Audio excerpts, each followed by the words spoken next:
Thank you for joining us for Sermons on Demand from Friendship Grace Brethren Church.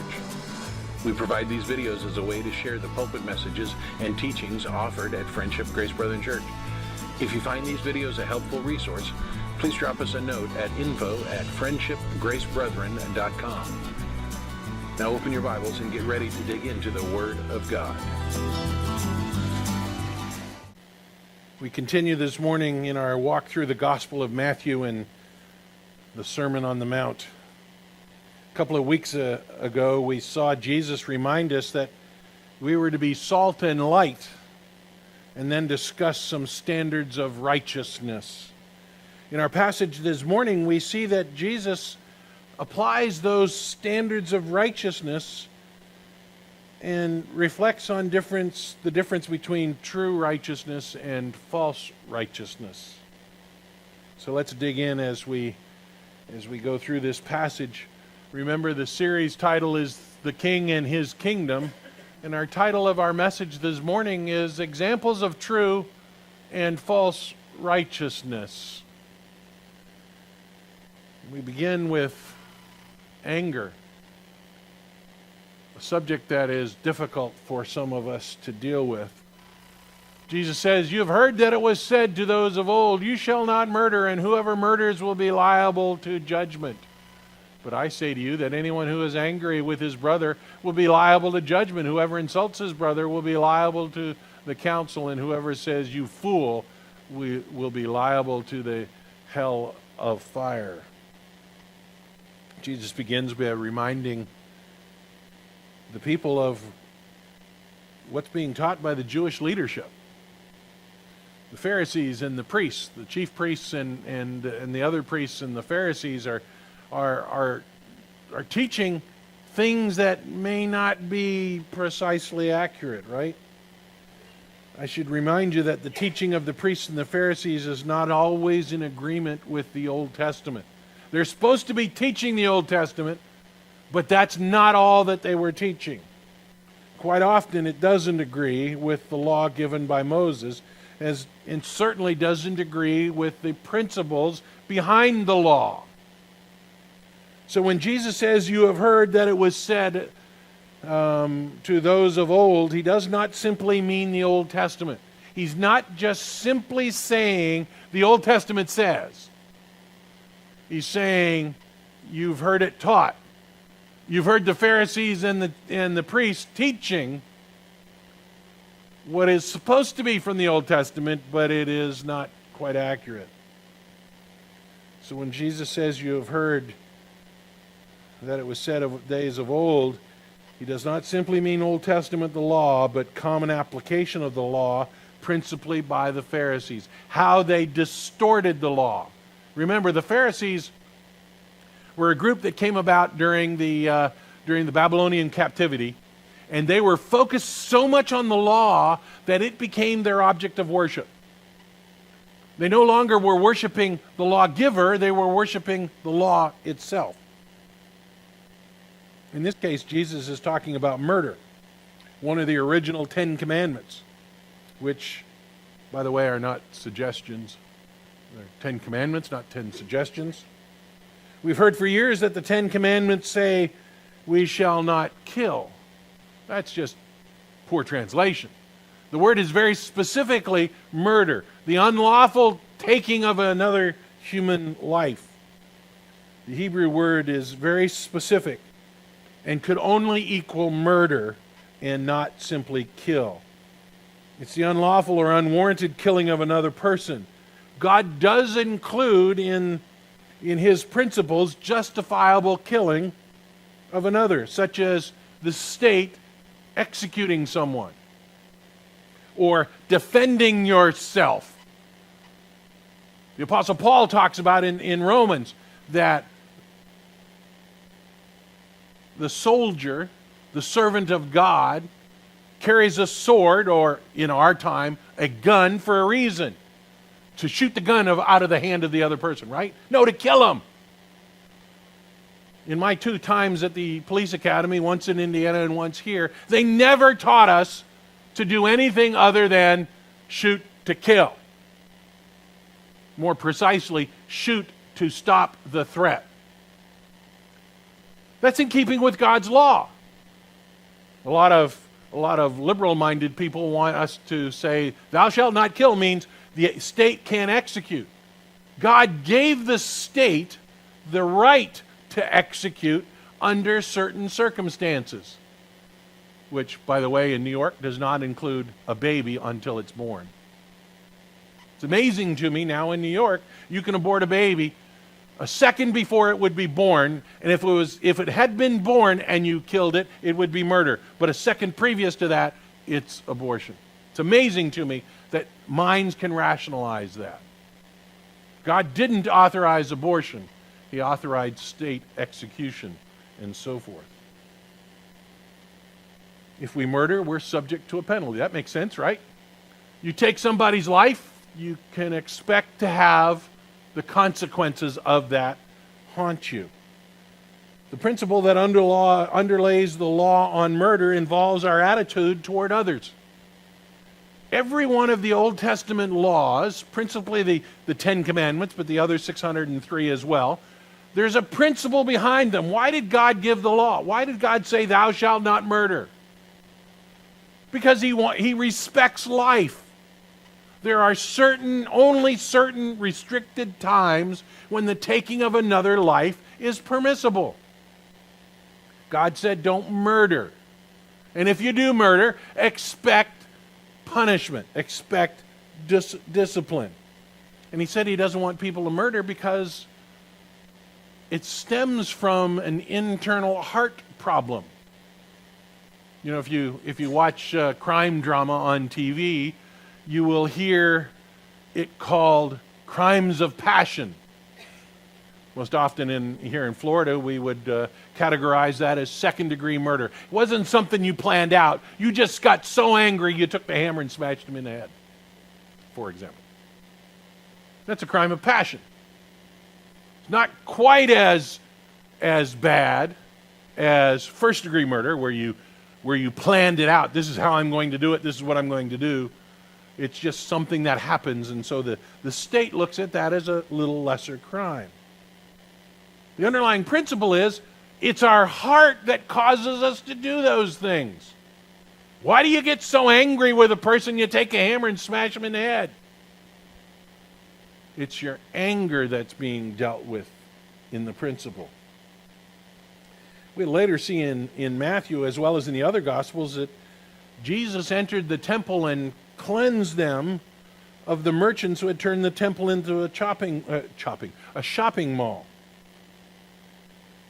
Was Jesus angry? As he went into the temple and as he grabbed those great big stone tables and he threw them over, was he angry? You bet he was. Why are you turning my Father's house into a den of iniquity, into a shopping mall? Little kiosks in the middle of it and all that kind of stuff. He was angry. Is anger sin? Clearly not, because Jesus was angry.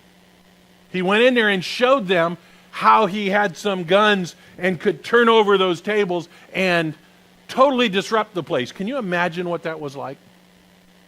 As he went into the court of the temple and he began tossing over tables and money goes everywhere and he kicks open cages and animals and ducks and pheasant and pigeons and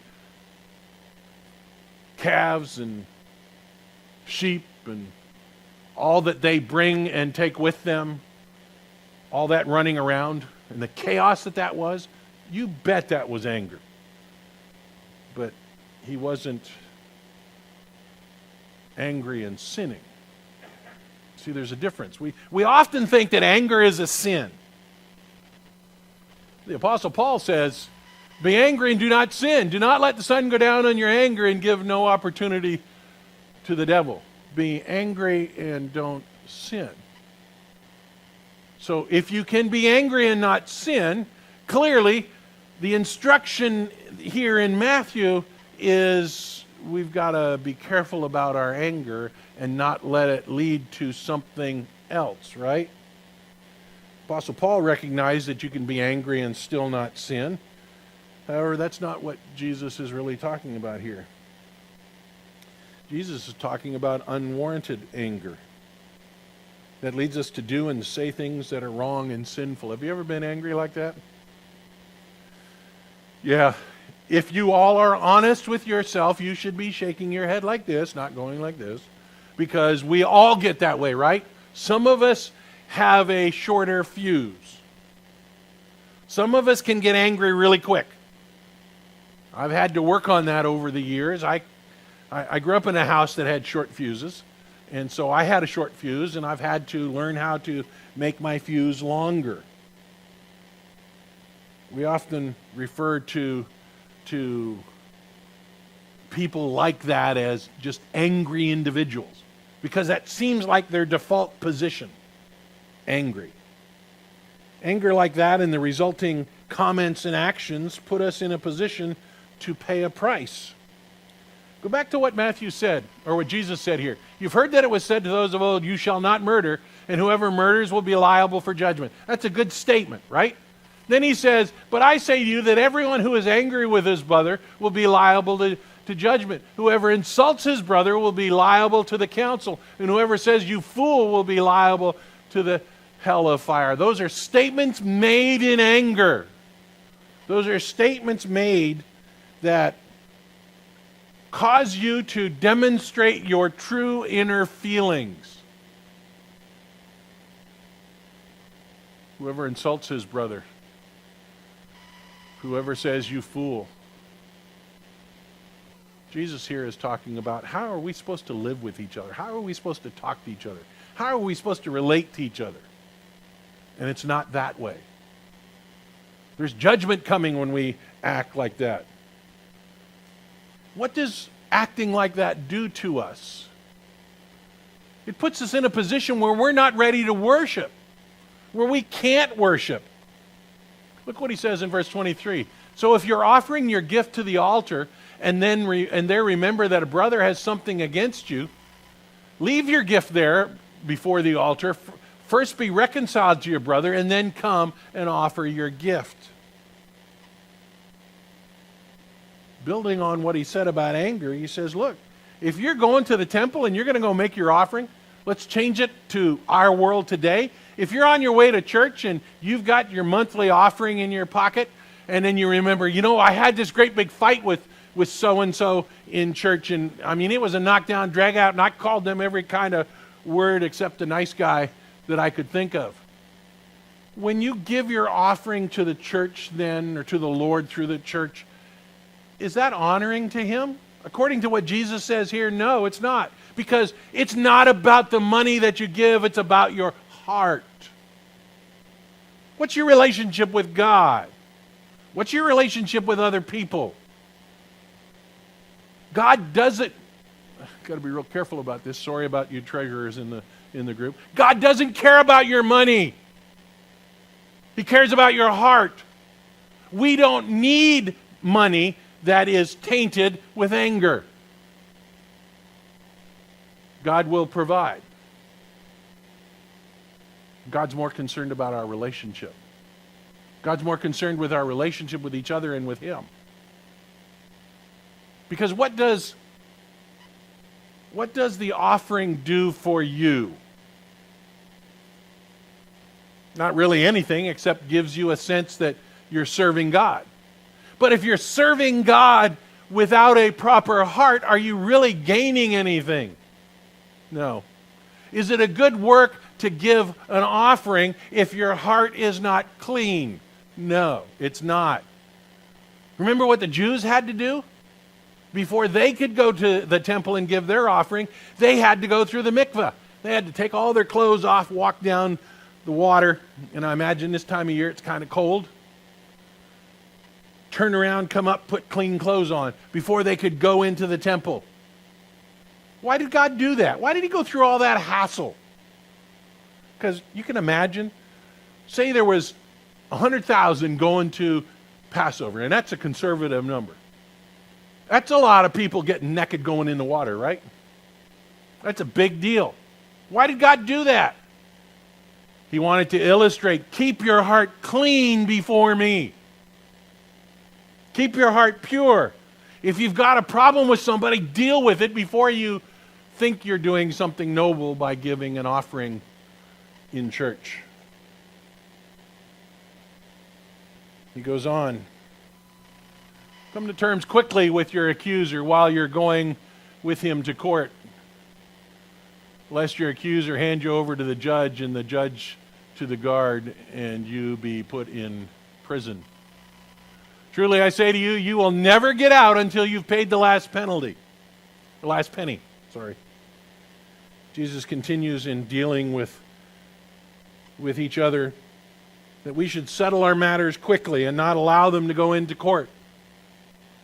We should not hold so fast to our positions and so unwilling to compromise that we end up in court where just about anything can happen. You don't know how the judge and the jury are going to rule.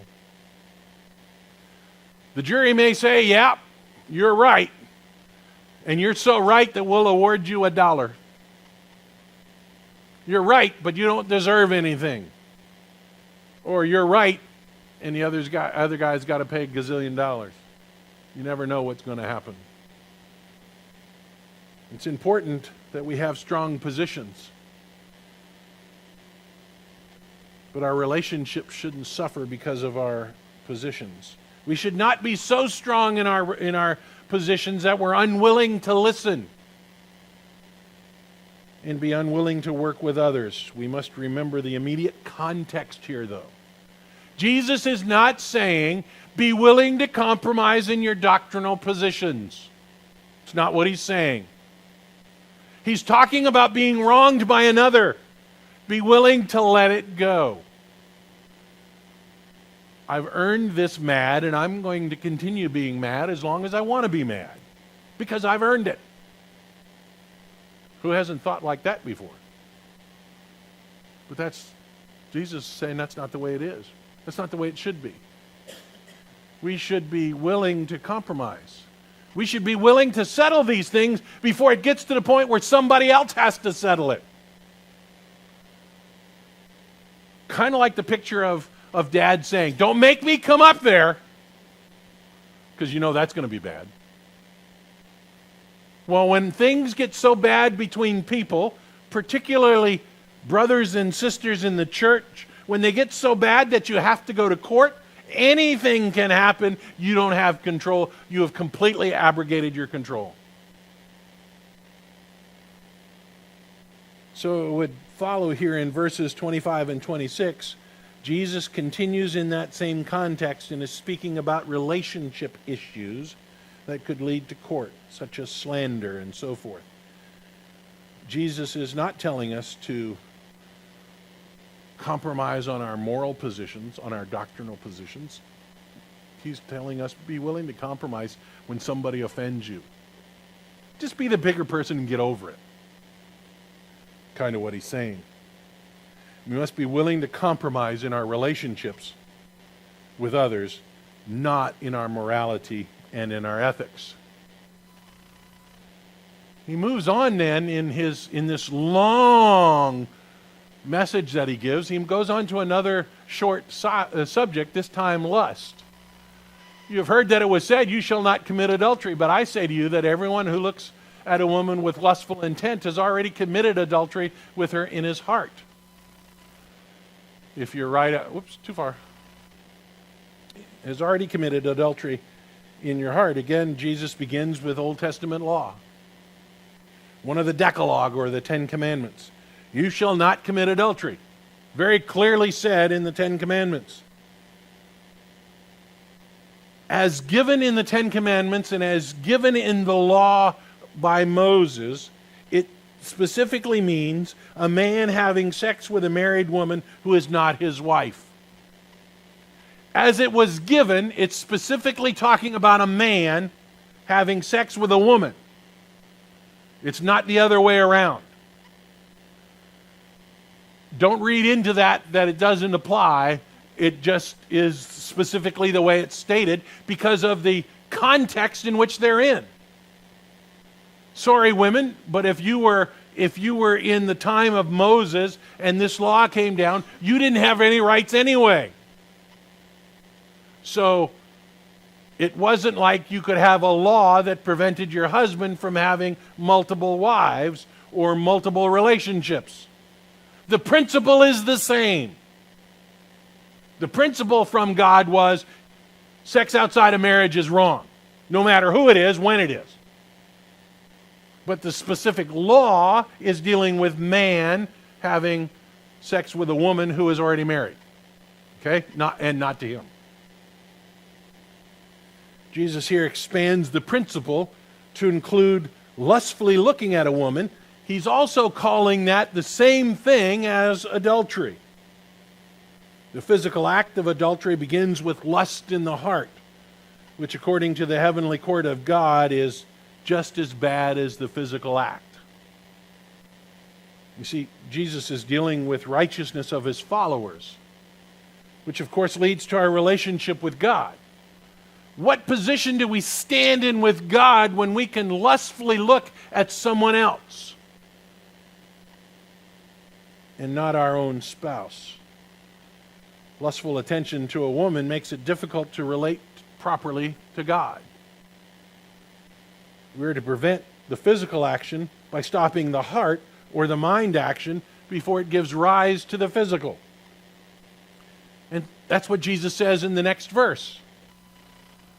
If your right eye causes you to sin, tear it out and throw it away, for it's better that you lose one of your members than that your whole body be thrown into hell. And if your right hand causes you to sin, cut it off, throw it away, for it's better that you lose one of your members than that your whole body go into hell. Is Jesus advocating plucking eyes out? No. No. But it's more important for you to be righteous than it is to keep your members, to keep all of your body intact. How do you prevent your eyes from leading you into physical sin? Of course, these following statements by Jesus are not to be seen as commands to actually pluck out your eyes. Jesus is using hyperbole to communicate to the point that we need to do whatever we need to do to prevent us and to protect us and allow us to keep a clean heart.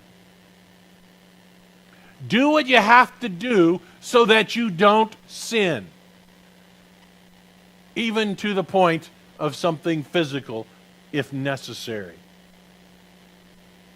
Jesus says it's better for us to pluck out our right eye than to follow our eyes into the action of adultery. Of course, Jesus is not saying take your eye out. It's hyperbole and a comparison of value. There have been people throughout the church history that have completely missed the hyperbole and have ordered young men who are prone to wander to be castrated or to be blinded. Can you imagine? From the pulpit of a church demanding that a teenage boy be blinded so that he can't lustfully look at a woman. That's just misapplication of the principle here.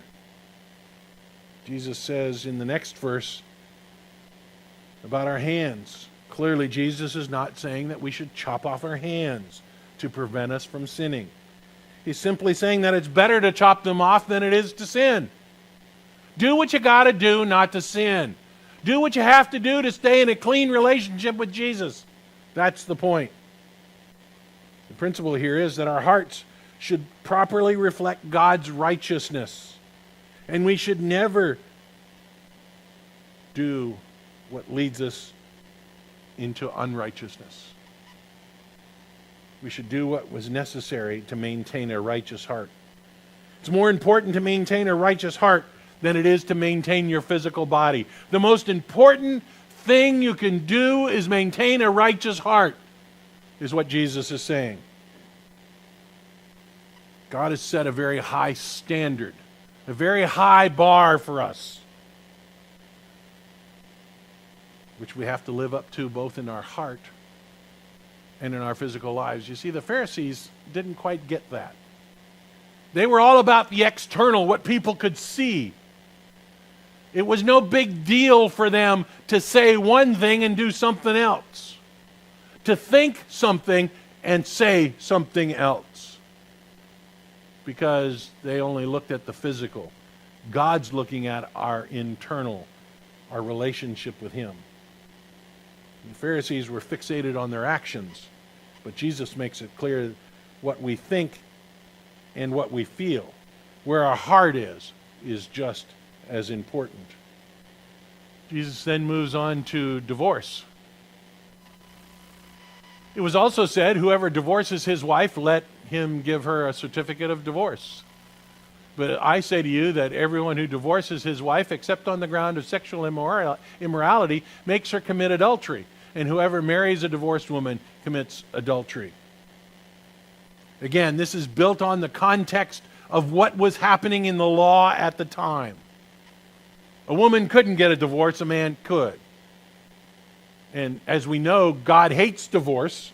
Deuteronomy tells us that, and Deuteronomy also tells us that God allowed Moses to institute divorce because of the hardness of men's heart. Look at Deuteronomy 24:1. When a man takes a wife and marries her, if he then finds no favor in his eyes because he has found some indecency in her, and he writes her a certificate of divorce and puts it in her hand and sends her out of his house, and she departs out of his house. That was the situation as the Jews were wandering in the wilderness. So-and-so marries a woman. They get home, and the first morning she burns the toast. Well, that's it. I'm done with that. I'm not doing that. That's how easy it was. He went to his desk. He wrote it out. She can't cook toast. And she's out there on her own now, because she's no longer part of her father's family. She's now out there destitute. And Jesus said, maybe that's not the way this ought to work. Because divorce is always assuming remarriage in these passages. Because notice what Jesus said. Whoever divorces his wife, let him give her a certificate of divorce. That's what was said. But I say to you, everyone who divorces his wife, except on the ground of sexual immorality, makes her commit adultery. With who? It's assuming remarriage. It always assumes remarriage. Why would it be committing adultery? Because she's still married, or why? Because violation of the principle. Jesus returns his discussion back to the heart of God, the heart of righteousness, by saying that any divorce that is not for the reason of sexual immorality followed by remarriage causes adultery. In other words, a person wrongly divorced is not permitted to remarry anyone other than the person they were previously married to. Got to remember the context.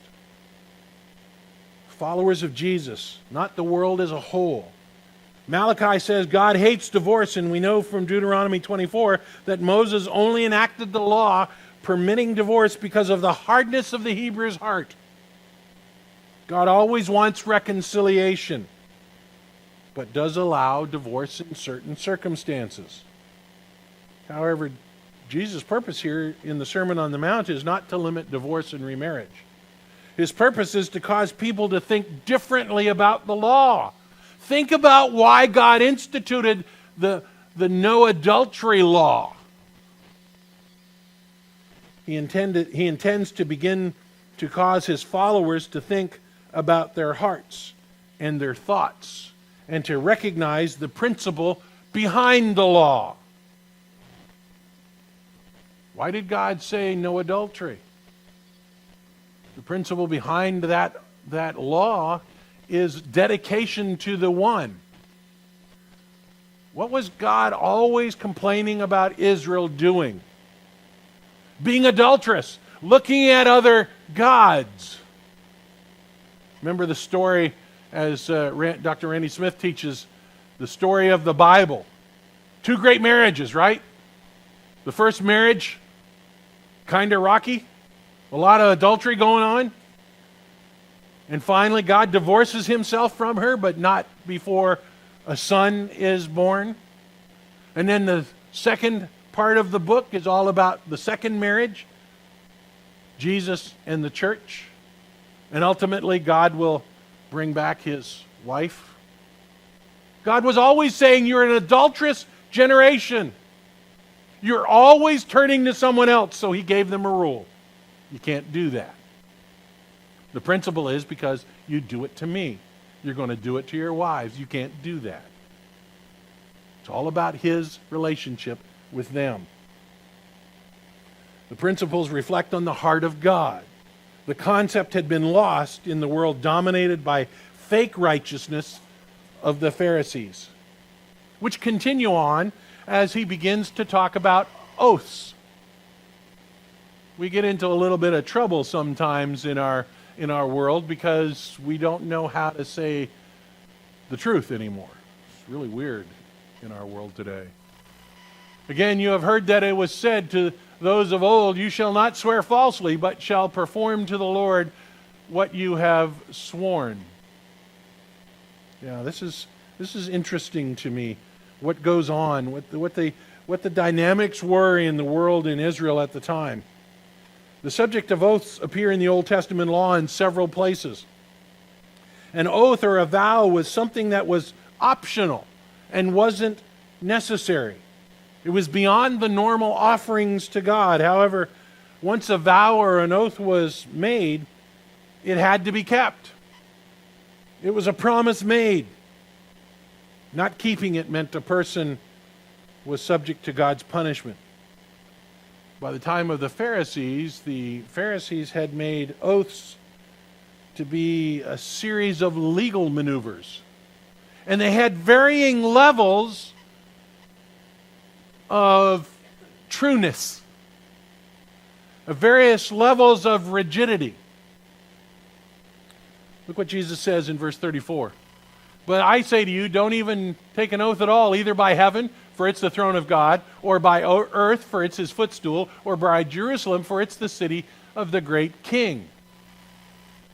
And do not take an oath by your head, for you cannot make one hair white or black.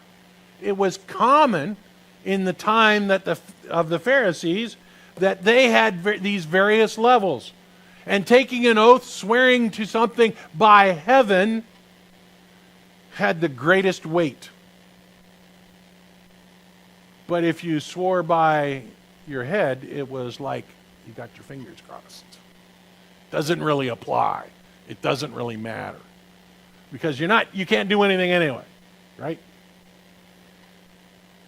Jesus here is refuting this series of oaths that the Pharisees had developed, which had increasing weight. In effect, levels of truth. Much like we have today, people say, well, that's your truth. That's a bad construct. There is no such thing as your truth and my truth. There's only the truth. And where does the truth come from? God. He is the truth. But the Pharisees had orchestrated this such that, well, if we swear by heaven, that's really true. If we swear by Jerusalem, that's sort of true. And if we swear by our own head, it's not really true at all. Be like you're talking to politicians today. Jesus steps back into using hyperbole when he says not to take any oaths. Don't go through that nonsense. You, in your relationship with each other, should be trustworthy enough that people will know you are telling the truth. I hate it when people say, to tell you the truth, well, I hope you tell me the truth all the time. Why do you have to tell me you're telling me the truth? You should be telling me the truth. You should have a verifiable track record of telling the truth. Years ago, I had a chief deputy of the Lee County Sheriff's Department, Sheriff's Office, tell me that I was the only staff officer that he knew would tell him the truth all the time. That I would never lie to him, no matter what. Now, that's kind of an indictment of a bunch of people who are in the business of doing the truth, right? For him to say that I was the only staff officer that he could depend on to always tell him the truth. I didn't get there easily. I always had to be telling the truth, even when that truth got me shipped off to Cape Coral. Even when that truth put me on midnights. I would always tell the truth. That's a reputation as a Christian you should have. You should always tell the truth. Okay, I'll give you a break. In front of the mirror, when your wife says, you know what I'm going to say. I'm not telling you to lie, evade the question, okay? I want to save some marriages. Yeah, it makes you look like a cow. That's not how you tell the truth in love, okay? Understand the problem. That never happens in my house, just so you know. Put myself in trouble here. Let whatever you say be simply yes or no. Anything more than that comes from evil. Why do we have to tell people that? Why do we have to go into court and say, I swear or affirm that I will give the whole truth and nothing but the truth? Why do we have to do that? Because we can't count on people to tell the truth. And so we have to kind of force them to tell the truth, although that means nothing anymore. It all depends on what the definition of is. I don't know. Let what you say be simply yes or no. Anything more from that comes from evil. We have to force people to tell the truth because of evil. If our relationship is true with each other and with God, you should know the truth is coming. It's the way it should be. Sadly, it's not even that way in the church. We have to speak the truth in love. And when you do speak the truth, sometimes retaliation comes. Matthew chapter 5, verses 38 through 41. You've heard that it was said, an eye for an eye and a tooth for a tooth. What's that mean? An eye for an eye and a tooth for a tooth. A great many people say that the Old Testament here is God is mandating certain punishment.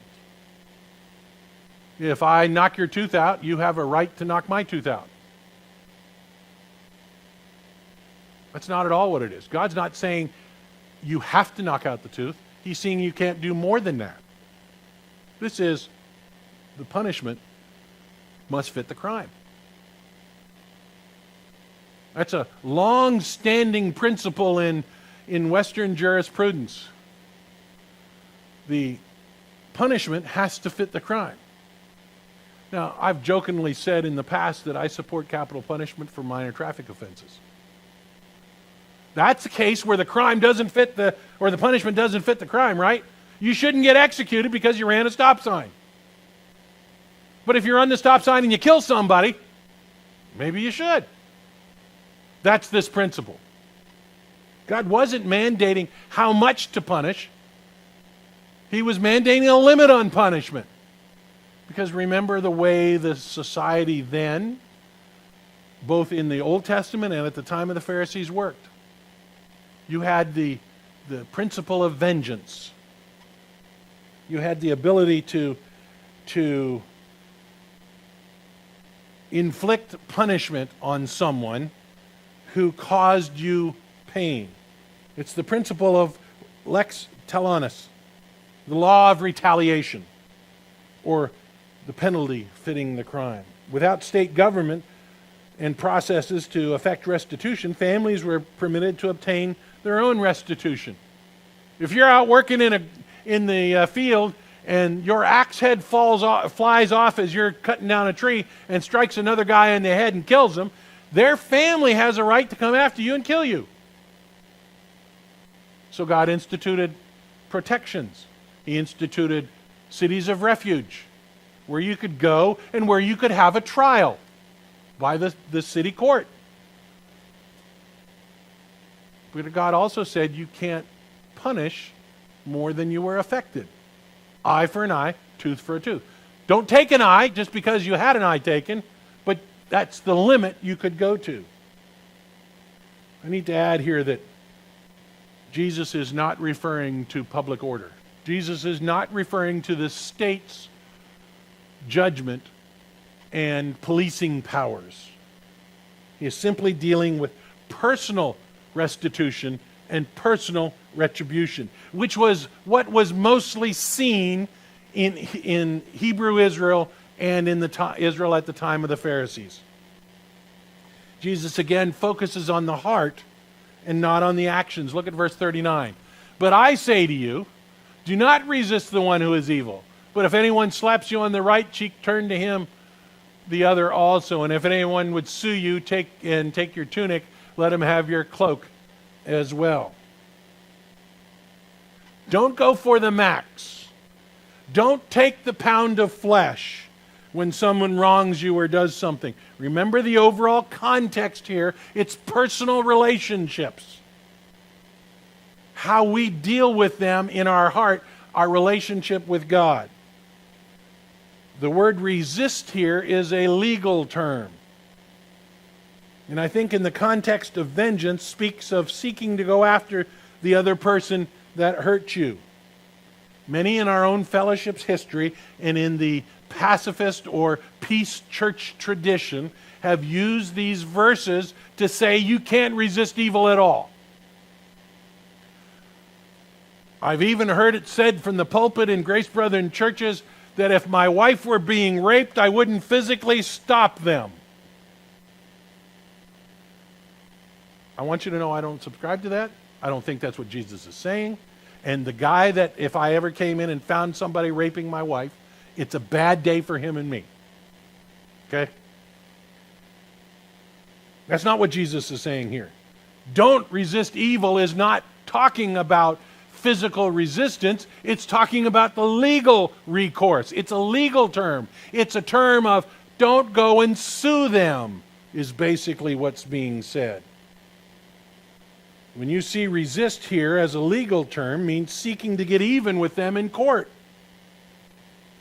and not physically defending yourself. That's not in view. Jesus illustrates the attitude with two examples in our text: turning the other cheek and giving your coat up as well as your shirt. In our hearts, we should be willing to forgive and even give more if needed. If someone sues you to take your coat or take your shirt because it was illegal to take your coat, you should be willing to also give your coat. In other words, your relationship with the other person is more important than your legal position. Jesus is not advocating that you don't defend your own ethics and your own morality and that you don't defend yourself physically. That's not what he's talking about. That's not the context of what's going on here. He's talking about your relationship with people. How do you deal with them? 1 Peter chapter 1 verse 20 or chapter 2 verse 23. When he was reviled, he did not revile in return. When he suffered, he did not threaten, but continued entrusting himself to him who judges justly. Talking about Jesus. When he was standing before Pilate, and when he would get smacked by the soldiers and so forth, he didn't respond to that because of the greater good. But that's not what what Jesus is talking here. Jesus didn't return anger for anger. He simply took it. Apart from calling on a legion of angels or using his divine powers, Jesus wasn't going to win against those Roman soldiers anyway, right? Jesus wasn't going to beat the Romans in a fist fight. And it would have destroyed God's plan. His relationship with the Father is such that he knew for 3 or 4 days he struggled. When you read the Gospel of John, John makes it very clear. It wasn't just in the Garden of Gethsemane. Jesus was struggling what was coming for days. He had that anxiety. He had that conflict within him. But he listened to the plan of God. And so in that context, as Jesus is telling us, don't just go and sue them because they wronged you. Be willing to take a little bit of stuff for God's plan to work out. Turning the other cheek is not what it seems. This is not somebody standing up to you and popping you in the face. That's not the words being used here.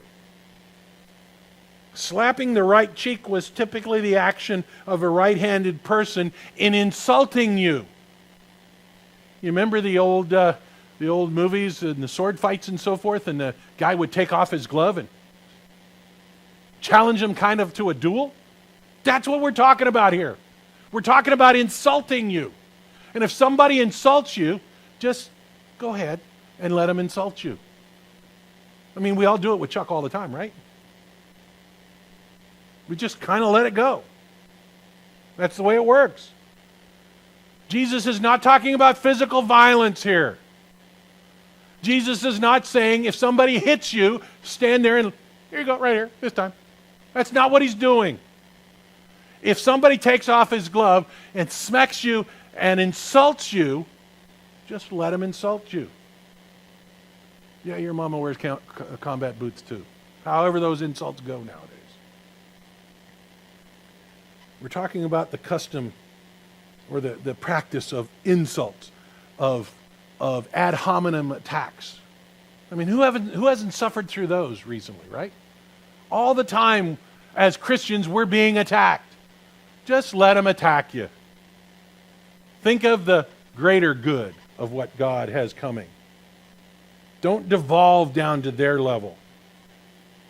Remember, Jesus is talking about how our hearts reflect God's heart.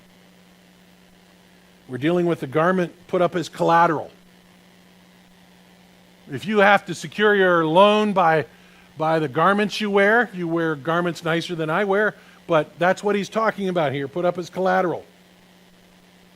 I'd like to read a quote from the New American Commentary on Matthew. In no sense does verse 39 require Christians to subject themselves or others to physical danger or abuse, nor does it bear directly on the pacifism just war debate. We're not talking about physical violence at all. I'm not just making that up. There are lots of scholars that look at it that way. Lots in our past that don't, but I believe that's the proper way to view this. God doesn't expect you to get beat up and just take it. He expects you that you can defend yourself. However, when you get the upper hand in the fight, and listen, as a police officer, as a deputy sheriff, I understand this, and I watch those videos on TV all the time where they finally catch the guy and a few extra shots are taken. Don't do that. Once you subdue him, you're done. But, we were watching live PD or something the other night, and there was a long pursuit, and they finally catch the guy, and they commence to beat the snot out of him. I understand that, because you're driving 120 miles an hour through traffic and stuff. Your adrenaline gets going, and you get there, you gotta stop somehow, and it's hard. But Jesus is saying that's not the way we live. God's not telling us not to defend ourselves, but don't go past it. Verse 41 and 42. Whoops. Yeah, verse 41 and 42. Maybe not. Let me read them for you.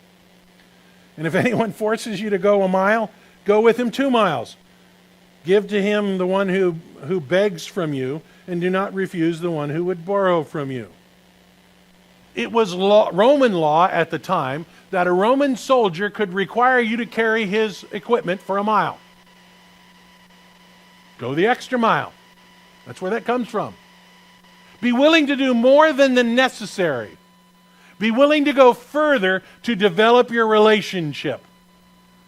Be willing to go out at midnight or to maybe have a Bible study at 10 o'clock at night, or to go where you don't want to be to deal with somebody having issues.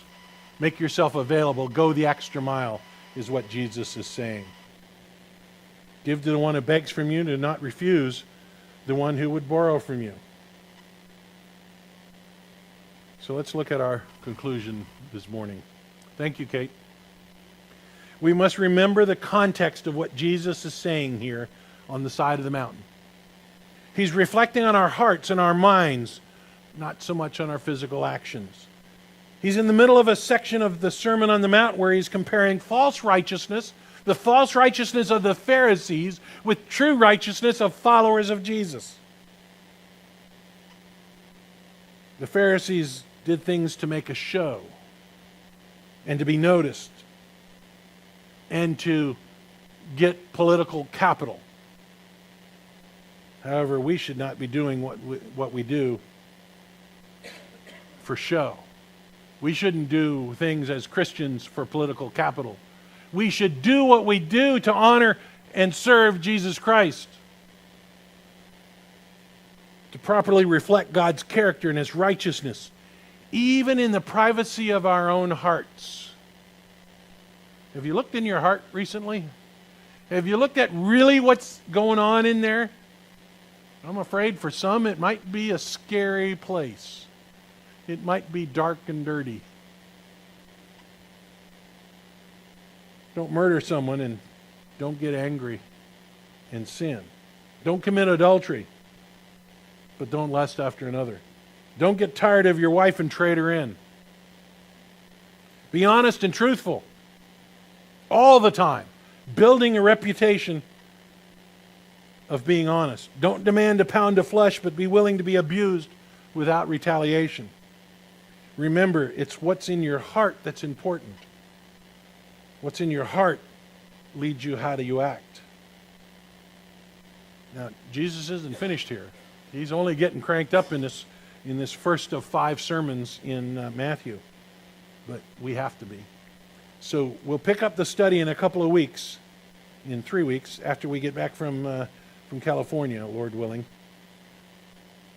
Over the next few weeks, be thinking about what's really going on in your heart.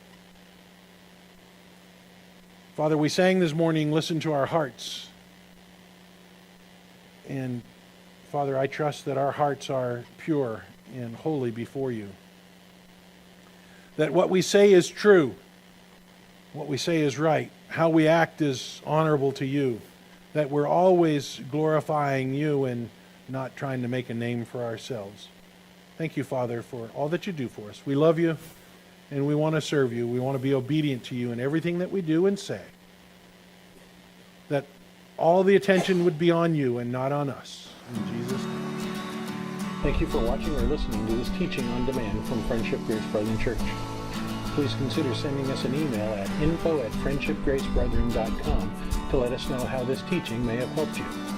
Please also consider joining us in person at Friendship Grace Brethren Church, located at 10251 Metro Parkway, Suite 116, Fort Myers, Florida, just south of the intersection of Metro and Colonial Boulevard.